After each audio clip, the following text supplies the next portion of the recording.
Hello everyone. Welcome to week 6 of Learning C with the help of examples. In this week we are going to cover for loop in detail. Okay? Now what is for loop, or basically why do we use loops? If any task is to be performed multiple times, then that is where we use loops. Okay, so we will start using this with the help of some examples. The first example that we're going to see is to find if a number is a prime number or not. Okay, so now first of all we should understand what is a prime number. A prime number is any number, any positive number greater than 1 which is divisible by only 1 and the number itself. Okay, like for example the number 5, number 7, the number 11, etc. Okay,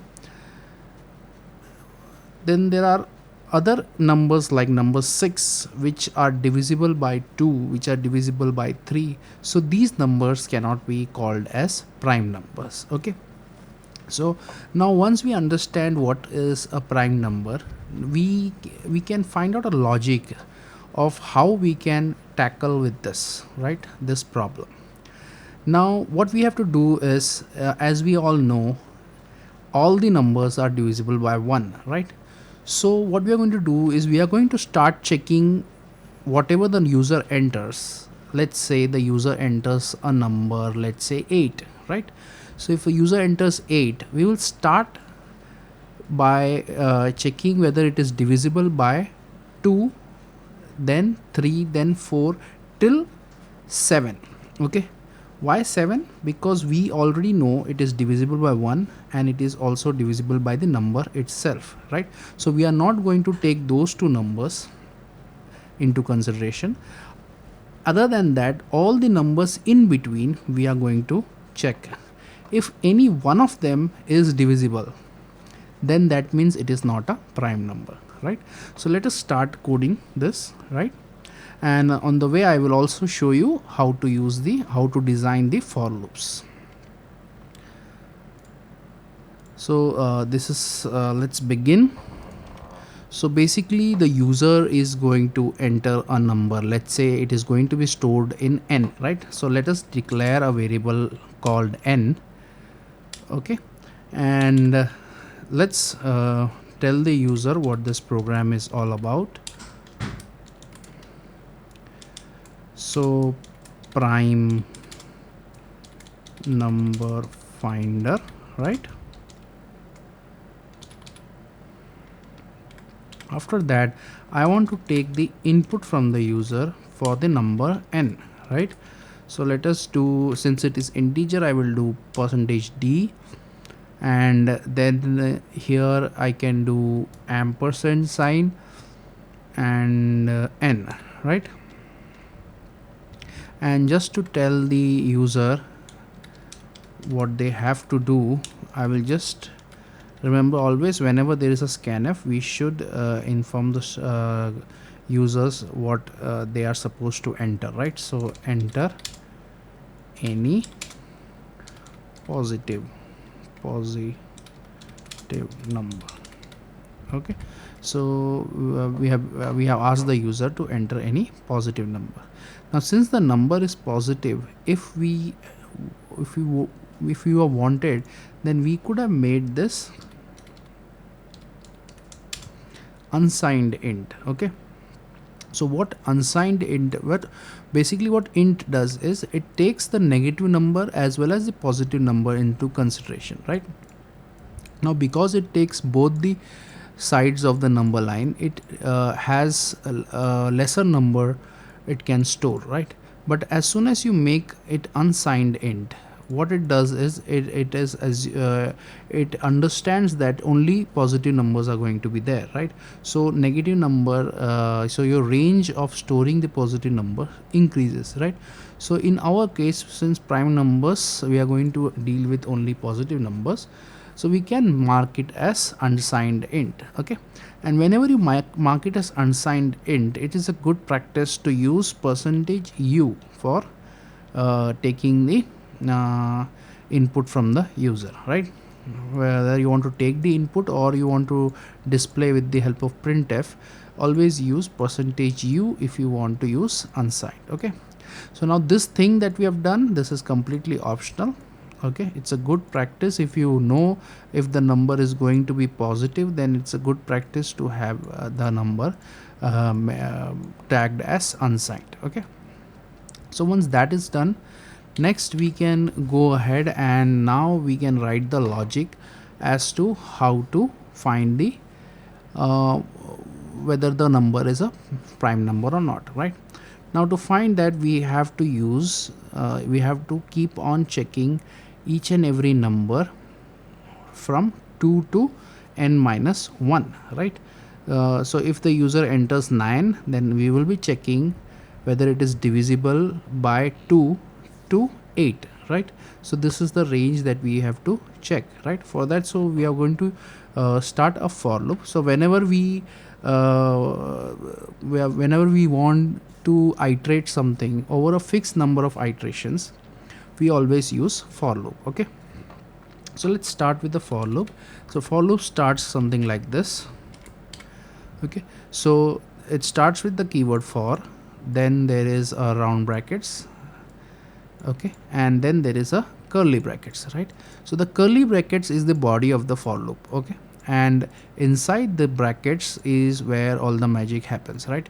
So this is where all the conditions are being checked, and it is because of this round brackets this for loop is executed multiple times, right? So let us begin. So inside the for loop there will be 3 locations. Okay, so the first location is actually called initialization. Okay, the second one is for condition, and the third one is for increment or decrement. Okay, so basically whenever you use for loop, you have to have a variable which is going to be called as the counter variable, right, or the loop variable, right? So every for loop should have a loop variable. Okay, so whenever you have a for loop, always remember to initialize declare a variable for the for loop. Okay, let's say I is that variable, right? And now we know we have a counter variable or the loop variable for the for loop, so we can initialize it to some value, right? That means whenever a loop is we want to iterate, we have to iterate from some point to some point, right? So that starting point is decided by the initialization, right? So I can initialize it with 0, right? So that means your iteration will start from 0 and go up till some point, right?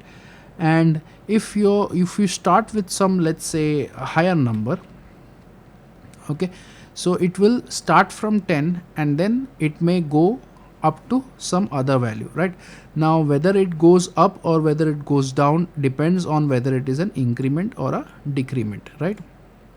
So if you are going to increment the value of I, then the next iteration will be, let's say you are incrementing by 1, the next iteration the value of I will be 11. Okay, and in the next iteration it will be 12, 13, like so on and so forth, right? If you are decrementing, it will be 9, 8, 7, 6, like that, right? Now the problem is, if you do not put any condition over here, then this increment and decrement will go on forever, right? So we want some condition for which this loop will stop, right?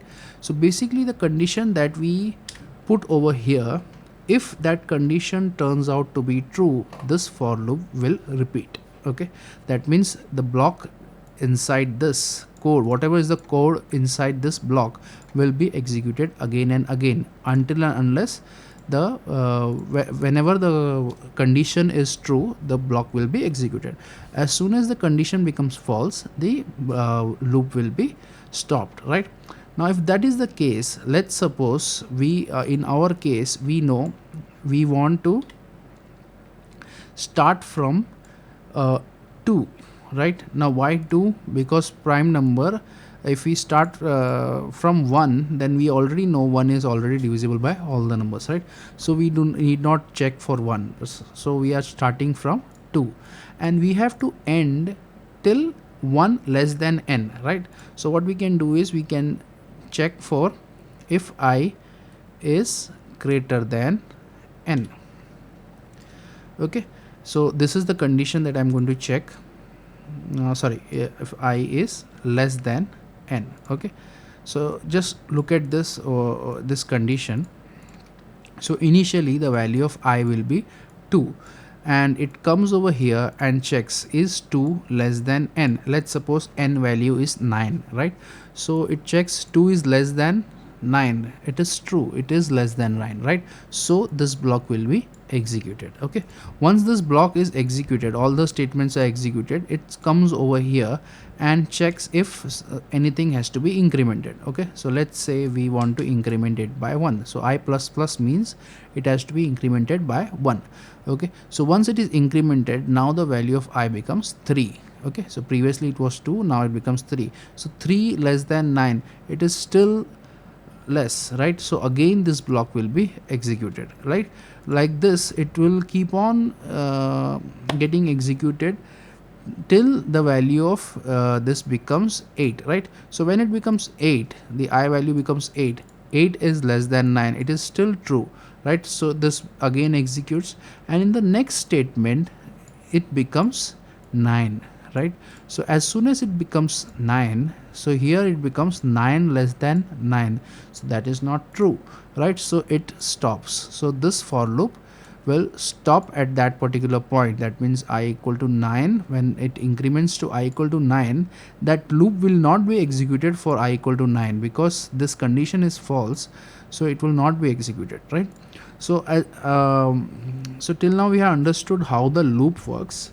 Now let us see how what statements we should include inside the for condition, right? For loop. So we know for every iteration I is the variable which is going to change, okay, and n is the variable which is the number for which we are checking whether it is a prime number or not, right? So what we have to do is we have to just check if n is divisible by I, right? So if I check I, right, so divisibility is checked by a simple logic. You just have to do n mod I, and to check divisibility you just have to check if it is equal to, that is the remainder is equal to 0 or not. Okay, if it is perfectly divisible, then the remainder will be 0, right? So if it is divisible, right, so if this particular loop is divisible, then what you can do is you can simply do a printf. Okay, so if it is divisible, we know that it is not a prime number, right? So I can just simply say not a prime number, right? So I can say it's not a prime number, and then it will come and go to the next iteration, right? So now what happens is, let's say the user enters n as 8, right? So if the user enters n as 8, so it will start from 2 and it will go till 7, right? Because it is I less than n, right? So it will go from 2 to 7. So first iteration it is 2, right? So 8 mod 2, right? 8 mod 2, so the remainder is 0, right? It is divisible. 8 is divisible by 2, right? So your remainder is 0. That means this condition is going to be true. It will print it's not a prime number, right? Now once we know, our aim was to find whether the enter number is a prime number or not. So once we have got the answer that it is not a prime number, what happens is it will go to the next statement. It will come over here. This if is executed. Now if will come over here, and after this block is over, always I plus plus is done. Then once I plus plus is done, I becomes now 2, and now this complete loop keeps on continuing, right? Now one thing to note is, once we understand that it is not a prime number, we need not check it for other numbers, right? Because the truth is not going to change, right? Once it is declared that it is not a prime number, now suddenly it cannot become a prime number, right? So here itself we can stop the program. Okay, so always remember, whenever you want to stop the program, you can simply do return 0. Okay, so as soon as you at the end of the program we are doing return 0, that is to stop the program, right? You are going to exit from the main function. So to exit from the main function, you simply do a return 0, and what happens is your program will print it's not a prime number, and it will come out of the program itself, right? So it will not check for the other values, right? So let's try to run it. So enter any positive number. Let's say I put value of 8, and it's not a prime number, right? Now it's working for not a prime number. Let's see if it works for a prime number. So 7 is a prime number. If I enter, nothing is printed. Why? Because currently I'm just testing whether it's if it's not a prime number, I'm going to print it, right? So what if it's a prime number, right? So if it is a prime number, this if block will never be executed, right? Because it is not divisible by any number. What we can do is once all the checking is completed, we can come out of the for loop, and here we can print it's a prime number. Now if you just look at this logic, so what happens is it keeps on checking for each and every number whether it's divisible by that counter variable or not. If it is divisible, then it will immediately print it's not a prime number, and then quit the program, right? If suppose it is a prime number and it doesn't reach this particular return 0, that means it has to be a prime number. That's why this particular block is not executed, right? So I will simply come over here at the before exiting the program. I will simply write it's a prime number. Okay, so let's run this, and let's put the value 7, and you can see it's a prime number. Perfect. Okay, so I hope you understood how to use for loops and the logic of prime numbers. See you in the next task.